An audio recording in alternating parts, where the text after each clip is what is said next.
How do you use Aristotle to teach business ethics?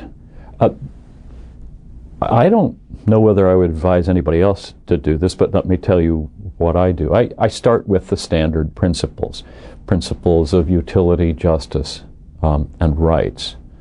And we talk about how important all of these principles are, how important happiness is, and justice, and autonomy, and so on. But at a certain point, it becomes clear that these can be at most guidelines. And at this point, I bring in Aristotle and say, look, there's something to be said for the kind of person you are, the kind of person who learns over time what's involved in being a grown-up, a moral grown-up. And that does a number of things. First, it really does show how important character is. Second, it to some degree counters the sort of skepticism you might have if you take principles too seriously or rely too much on their precision.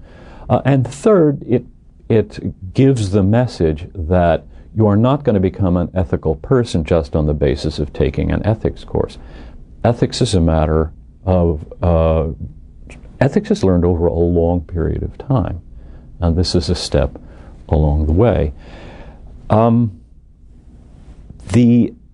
In most ethics courses, but especially in business ethics courses, the issue comes up, what's the relationship between ethics and self-interest?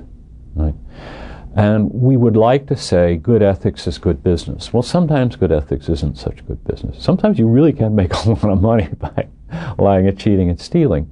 But I would use Aristotle to try to make the point that in the long run, you'll lead a more satisfactory life, a better life, if you're a person of integrity.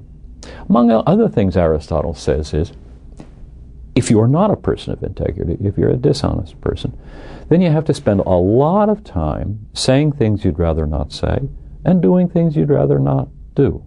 You're going to be at war with yourself. So to be at peace with yourself, to have the kind of wholeness that the word integrity suggests, you need to be what you appear to be. You need to have good values and act accordingly. I try to impress on students how a particularly bad corporate culture can mess with their minds, and they need to develop a sense of judgment, a sense of detachment that's independent of the voices that are telling them, you got to do this.